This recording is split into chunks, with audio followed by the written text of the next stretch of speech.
سلام به همگی، خوش اومدین به این ویدیو جدید. بعد از چند روز، اول از همه به بچه هایی که جدید اومدن خیلی خوش آمد میگم، خیلی خوش اومدین. بعد از چند روز برگشتم در خدمتتونم که راجع به یه موضوع مهم، یه دریافتی جدید صحبت کنم. قبلش اینکه امیدوارم حال تک تکتون خیلی خوب باشه. چند روزی که ویدیو نداشتیم حالم یه جوری بود که بعد تنها می بودم. کلا رو خودم داشتم کار میکردم، مدیتیشن میکردم، برث ورک میکردم، کتاب میخوندم، هم با خودم خلوت کردم بیشتر از همیشه، به خاطر اینکه یه خورده توی دوران عجیبی بودم که از نظر روحی و روانی آرامش زیادی میخواستم و الان در خدمتتونم که اصلا بگم این چند وقت چه دریافتی داشتم، چی شد، میخوام راجع به چی صحبت کنم. خیلی خوش اومدین مجدد. امیدوارم که حالتون هر جا که هستی خیلی خوب باشه. 3 روز در هفته آپلود ویدیو داریم توی چنل. برای بچه‌هایی که نمیدونن، ولاگ سفر و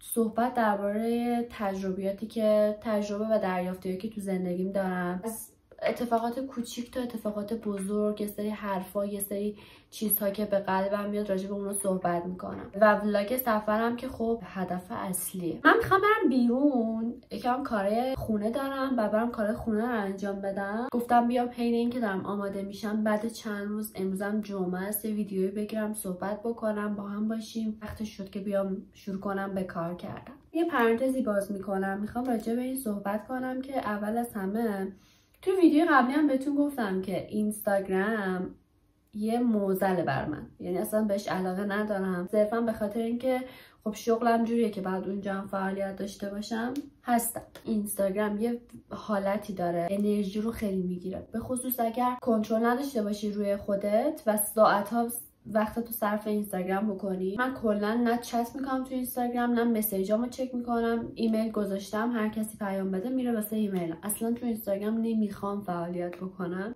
صرفا به خاطر همون پست و استوری و اینا و چنلی که حالا توش حرفامو ثبت میکنم. بیشتر توی یوتیوب هستم به خاطر اینکه فضای یوتیوب خب خیلی خالصه، وایب بهتری داره. علاقه من یوتیوبه. میخوام راجع به صحبت کنم که توی زندگی واسه خودت زیاد بخوای و بلند پروا باشی. این چند وقت من پادکست و ویدیوهای زیادی میدیدم و یه چیزی که خیلی توشون تکرار میشد همین بود و گفتم این یه نشوناست برای راجع به این صحبت کنم.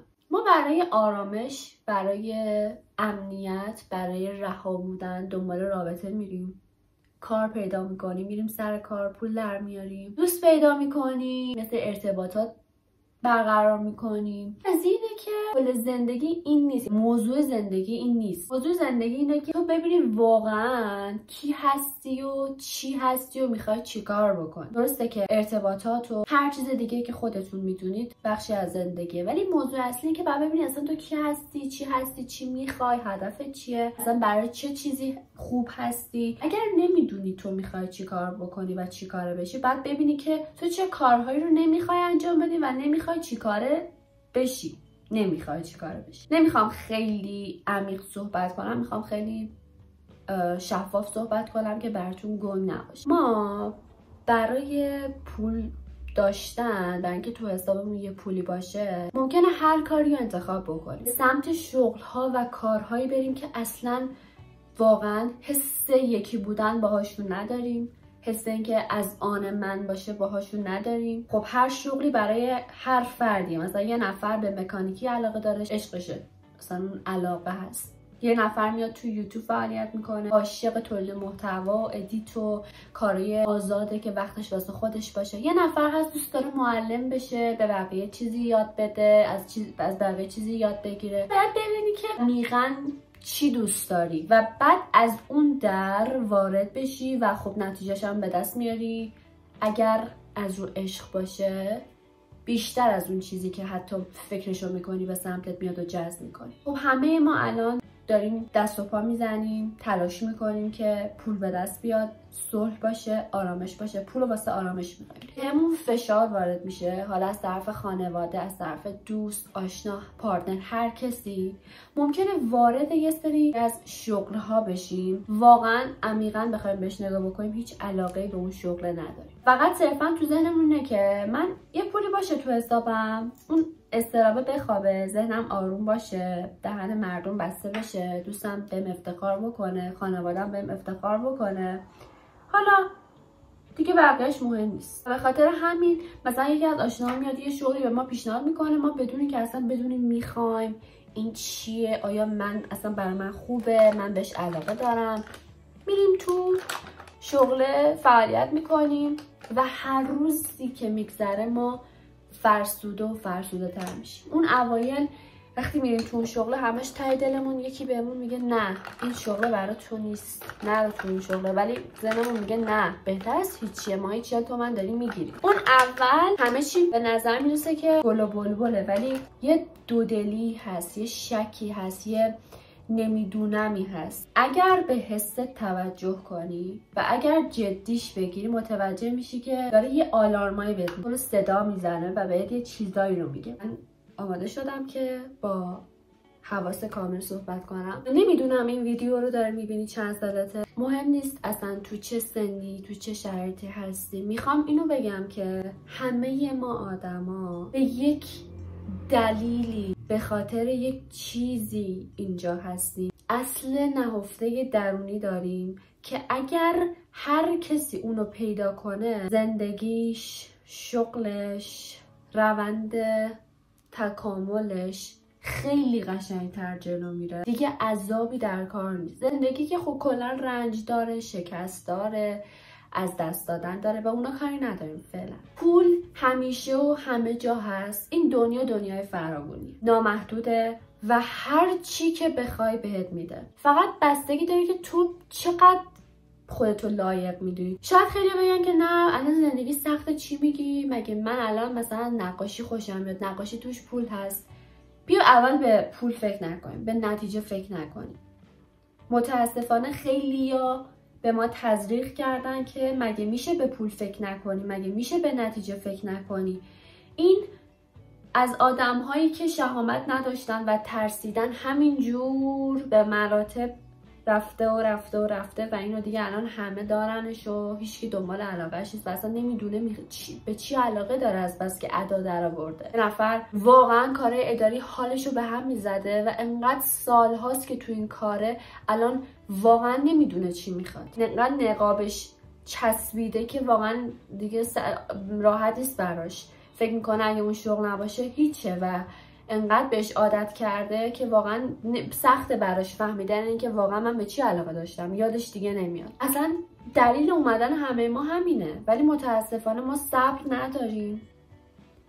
یه سری باورهای بسیار چرت و پرت از مدرسه، دانشگاه که خودمون رو قبول نداریم، همیشه واسه خودمون کم خواستیم، به کم راضی بودیم، فقط فکرمون این بوده که پول باشه، اجاره خونه‌مو پرداخت کنم، اون لباس رو بخرم که عقب نمونم، اینو داشته باشم که فلانی راجع من بد فکر نکنه. ولی هیچ وقت به این فکر نکردیم که من میخوام اول خلق بکنم، اول اون کار رو با عشق انجام بدم و حالا نتیجه هم میاد خودش. میخوام از اون چیزی که من خلقش میکنم نتیجه بیاد، نه صرفا اون پول بیرو، اون پول بیجون رو میخوایم چیکار بکنیم. واقعا ازت خواهش میکنم چیزی که دوست داری، چیزی که همیشه واقعا وقتی اسمش میومد، وقتی توش فعالیت داشتی، فیلم راجبش میدیدی یا اصلا هر چیزی یه چیزی درونتو روشن میکرد، اونو دنبال کن. نه به خاطر اینکه اجاره خونه بدی، فلان چیزو بخری، بری یه سری کاری که داره فرسودت میکنه و هیچ عشق و علاقه بهش نداری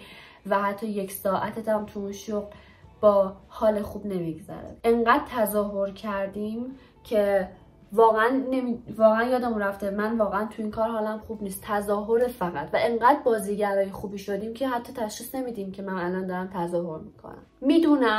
میدونم که الان خیلی ها میگن که سخته، نمیدونیم از کجا شروع کنیم، ولی اصلا مشکلی نداره. بهتون میگم چجوری این کار رو انجام بدین و خواهش میکنم که همتون انجام بدین. حیفه، واقعا حیفه. هیچ عجله‌ای نیست، زمان اصلا اهمیت نداره، سن اصلا مهم نیست که نه دیر شده، 30 سالم شده، 40 سالم شده، 50 سالم شده. نه اینا رو ولش کن، اینا رو رها کن. این چیزا ذهنی ان، اصلا واقعیت نداره. با خودت وقت بگذرون، ببین واقعا به چی علاقه داری، چی خوشحالت میکنه، وقتی خسته‌ای چه فعالیتی باشه خستگی اصلا مشخص نمیشه. تو بچگی چه کارایی میکردی؟ یه نفر هست میگه من بچه بودم دوست داشتم همش ماشینامو تعمیر کنم.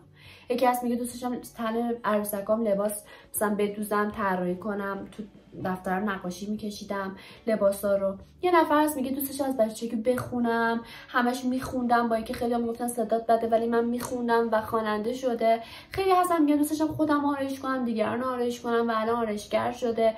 یک نفر مثل من از بچگی دوست داشتم عکس بگیرم، فیلم بگیرم، استایل کنم، نمیدونم یه گوشی دستم بود از کارام فیلم بگیرم، با آدما صحبت کنم، ارتباط بگیرم، ورزش همیشه از بچگی آبو دوست داشتم، شنا کنم، برم کشف کنم ببینم زیر آب چیه. میشه توجه کنی ببینی تو به چی علاقه داری. ازت میخوام در راستای اون رسالتت قدم برداری و این لطفو در حق خودت بکنی، به خاطر اینکه نتیجه تک تک کارها، تک تک چیزهایی که الان داریم میبینیم جواب قدمهای خودمونه و بعد ما داریم از این نتیجه ها گلایه میکنیم که چرا پول من کمه، چرا پول من اضافه نمیشه، چرا من پاداش ندارم. هر چقدر شرایطت سخت باشه، هر چقدر امکانات نداشته باشی، با شهامت و اولین قدم بهت قول میدم یه درهایی به روت باز میشه، یه سری راهها برات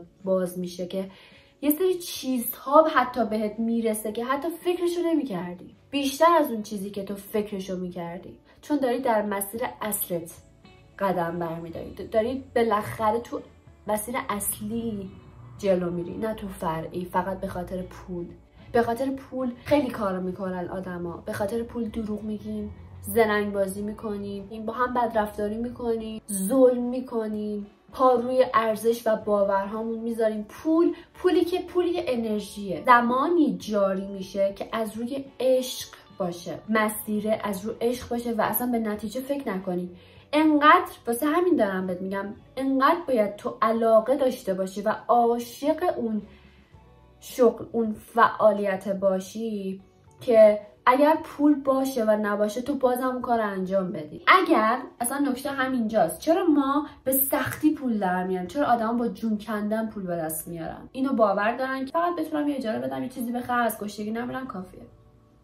واقعا دو، از سر نیاز میریم سر کار، از سر نیاز اون کارو میکنیم، از رو اجبار و ترس اون کارو میکنیم. ولی اگر خودم مثال میزنم، عاشق فعالیت‌های بین‌المللی ام، این که بخوام ویدیو بگیرم، عکس بگیرم، شیرشون بکنم، تو این مسیری که انقدر بهش علاقه دارم. من ببین 8 ساعت میشینم ویدیو ادیت میزنم و نه غذا میخورم نه آب میخورم، هیچی، فقط 8 ساعت پای لپتاپ دارم ویدیو ادیت میزنم و وقتی ششمو باز میکنم یهو مثلا کارم تموم میشه، میبینم ساعت 9 شبه و از صبح مثلا ساعت 10-11 متغیره پای ویدیو بودم، با اینکه جسمم خسته است ولی هیچ احساس خستگی نمیکنم. میدونی چرا؟ چون عاشق این شغلم. بعضی وقتا 6 ساعت من تو آبم و از آب میام بیرون.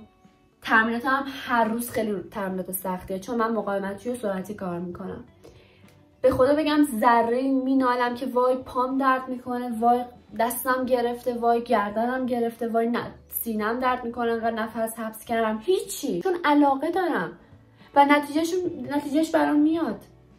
پیشنهادهای کاری بهم میشه که باورم نمیشه، درهایی برام باز میشه که اصلا فکرشو نمیکردم. وقتی عشق باشه تو صرفا به خاطر اون عشق داری اون کار رو انجام میدی، نه به خاطر پول، نه به خاطر توجه، نه به خاطر دیده شدن، نه به خاطر اینکه میخوام شبیه فلانی بشم. اگر یک نفر، ببین این حرفم خیلی مهمه، خیلی حرف کلیدیه، اگر یک نفر داره یک کاری رو انجام میده، برای مثال تو کلینیک کار میکنه و ماهی 60 تومن داره در میاره، من میری سر کار که به اندازه اون آدم در بیاری که بگی وای خوش به حالش، کاش منم در می آوردم، چی میشه مگه؟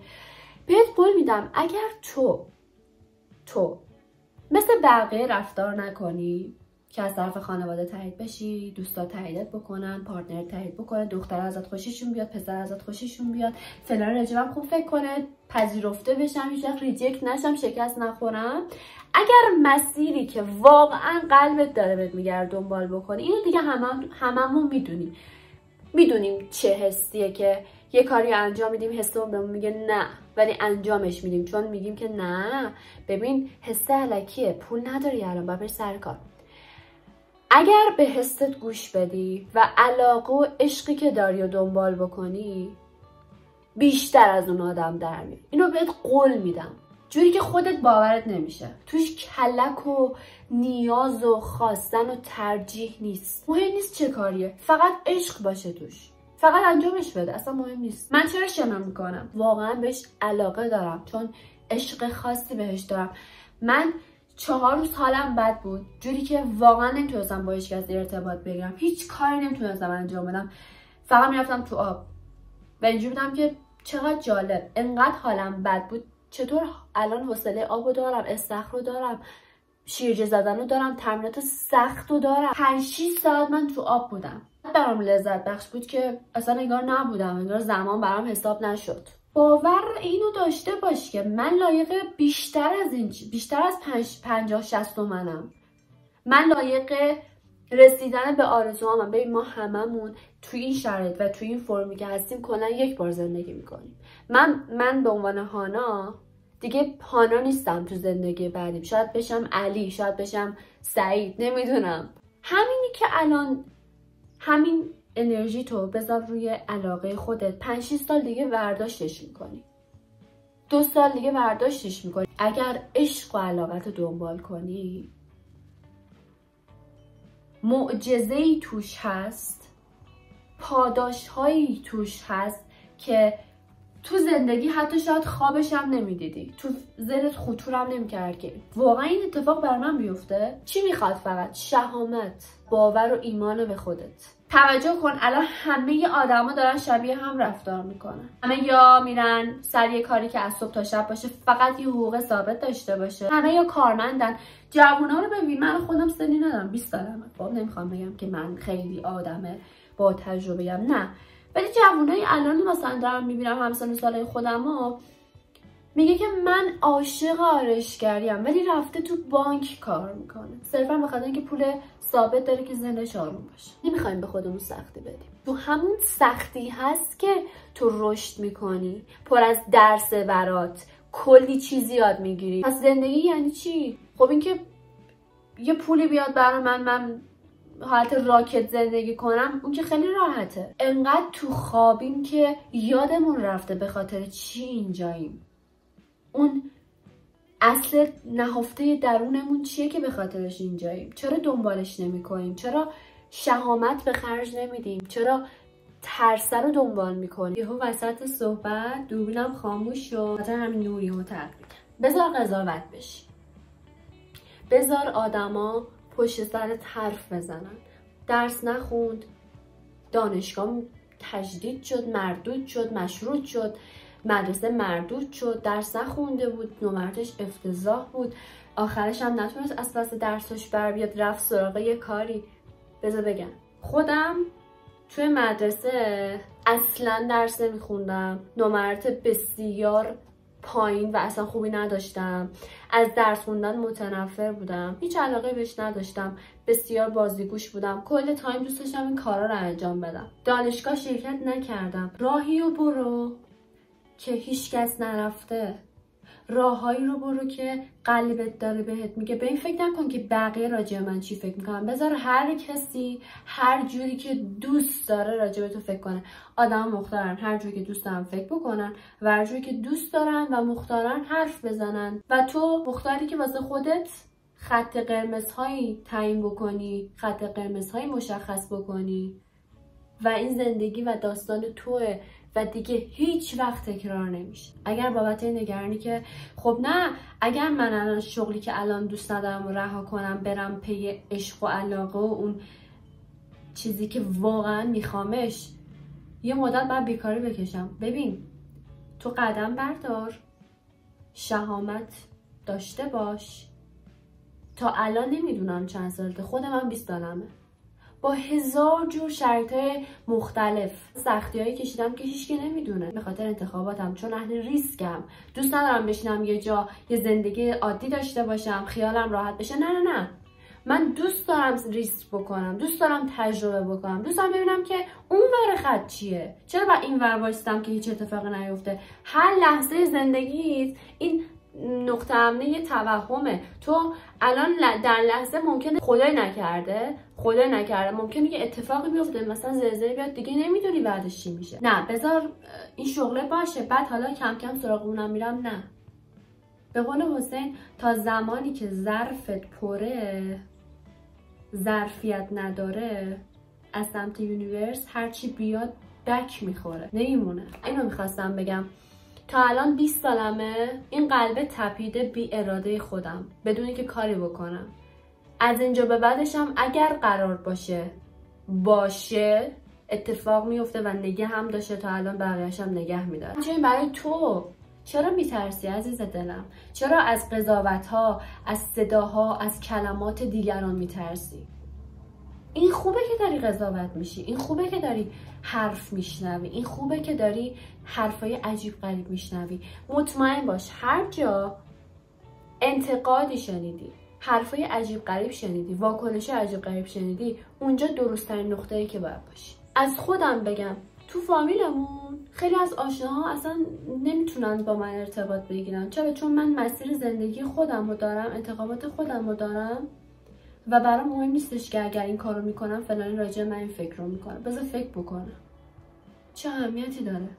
نزدیکترین آدم من به خاطر اینکه من آزادانه زندگی میکنم هر سری به من هی حرفای عجیب غریب میزد و دید که من اهمیتی نمیدم و حتی جلو پیشرفت منم نمیتونه بگیره، نمیتونه باعث شه که من اون کارو دیگه انجام ندم. هر بار من دارم قشنگتر با عشق بیشتر میرم به سمت اون کار، به سمت این کار و کارهایی که تو اینستاگرام دارم انجام میدم، کار مدلینگ و شنا، هر چیز دیگه که خارج از باور آدماست، خارج از چارچوب آدماست. چارچوب چیه؟ امنیت رو ولش کن، بزن بیرون از نقطه امنت، برو ببین چه خبره، برو کشف کن. اومدی اینجا که بری تجربه کنی، بری کشف بکنی. من نمیگم، بازم میگم حماقت با اینکه بخوای شهامت داشته باشی کاملا متفاوت. آرزوهاتو زندگی کن. اگر الان توی این فکری که خب نه من توی این شغلم دارم از طریق این شغل پول در میارم دیگه، قراره از این پولم به اون آرزوهام برسم، نمیخونه. اگرم بخونه موقعی که میرسی به آرزوات دیگه خیلی خسته دیگه. دیدی الان دیگه تکستا پرن میگن اون موقعی که خواستیم برسیم نشد، الان که رسیدیم دیگه رمق و حتی حالشو نداریم. میدونی چرا؟ چون از مسیری رفته که درست نبود، مسیر اصلت نبود. اینو قول میدم، تو از مسیر اصلت حرکت کن. به فکر اینکه دیر شد و سنم زیاده و امکانات ندارم و بودجم خوب نیست و حرف من، تو اینا رو همه رو ول کن. بهت قول میدم یه قدم بردار، اینقدر کوچولو، خدا برات 10 قدم برمیداره. چقدر شهامت داری؟ میترسی شکست بخوری؟ شکست خوبه برات، به چیز اضافه میکنه، به رشد کردنت کمک میکنه، درس داره تو شکست. ببین من آدم کاملی نیستم، منم دارم یاد میگیرم.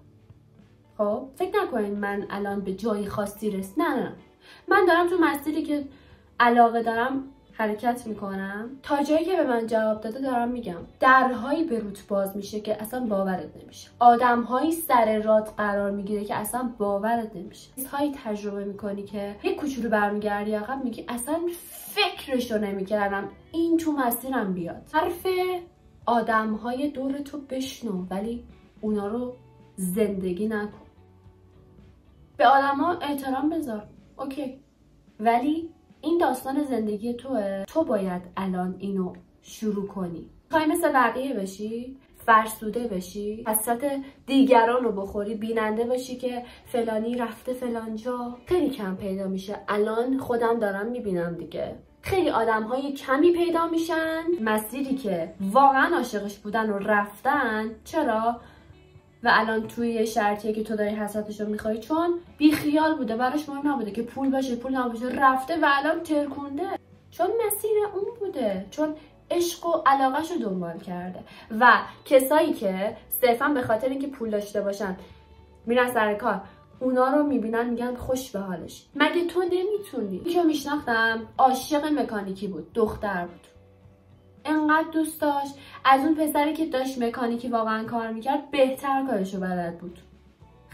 اصلا محشر بود. من واقعا برام خیلی حیرت انگیز بود.